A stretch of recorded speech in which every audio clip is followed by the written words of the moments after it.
அவரின் கை குத்தப்பட்டு சொல்லிவிட யாரும் இப்போது நடக்கிற தேர்தல் இளவைக்கு பொதுவைக்கு நடக்கிற தேர்தல் பலவைக்கு பொதுவைக்கு நடக்கிற தேர்தல். வாடிய பயிரை கண்டபோதெல்லாம் வாடினேன்னு சொன்ன வல்லார் பூமியில விளைச்சலுக்கு தயாராக இருந்த பூமியில ஜேசிபி இயந்திரத்தை விட்டு அழிச்ச இந்த என்எல்சி நிறுவனத்துக்கு நம்ம தாம் தமிழ் கட்சி எந்த மாதிரியான நடவடிக்கை எடுக்கும் தலைவர்? இல்ல குற்றவாளி நெய்வேலி பழுப்பு நிலக்கரி நிறுவனம் என்பதை விட இதில் முதல் குற்றவாளியாக நான் திமுக அரசை பார்க்கிறேன். நிலங்கள் எல்லாம் திமுக அரசுடைய கட்டுப்பாடு அல்லது நம் மக்கள் என்பவர்கள் தமிழக மண்ணை சார்ந்தவர்கள்.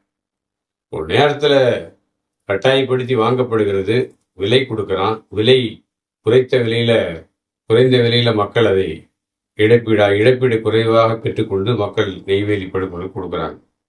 கடந்த ஆட்சியில் அந்த இடையூறு வந்துகிற பொழுது திமுக அரசாங்கத்தினுடைய அமைச்சர் பெருமக்கள் அதை கடுமையாக எதிர்த்து போராடினாங்க.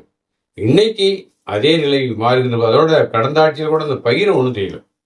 அது விளைந்த பயிரை பச்சை பசேர்ந்த பயிரை நான்லாம் ஒரு விவசாயி, வேளாண் கொடி, ஒரு பயிர் களை பறிக்கின்ற பொழுது நெற்பயிர் கோய்ந்து போயிட்டா திட்டுவோம்.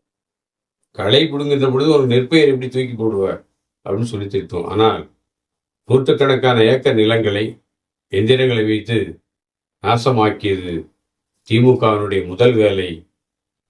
என்எல்சி நிறுவனத்திற்கு அடியாள் வேலை பார்த்திருக்கிறது என்பதுதான் திமுகவினுடையது. மீதி நம்ம இங்க இருக்கிற கட்சிகள் எல்லாம் கண்காணிகள், பணத்தை பெற்றுக்கொண்டு கோடிக்கணக்கிலே பணத்தை பெற்றுக்கொண்டு அனைத்து கட்சியும் கண்காணிகளாக இருந்திருக்கான். புரட்சியாளர்னு எவன் சொன்னாலும் சரி நான் ஏற்றுக்கொள்ள மாட்டேன். எல்லா கட்சிகளும் பணம் பெற்றிருக்கிறது இங்க இருக்கிற அரசியல் கட்சி. தமிழ் தேசிய தலைவர் தம்பி பிரபாகரனின் எண்ணமும் அதனை ஒத்த அண்ணன் சீமானின் சிந்தனையும் செயலூக்கம் பெற வேண்டுமானால் நீங்கள் வாக்களிக்க வேண்டிய சின்னம் ஒளிவாங்கி.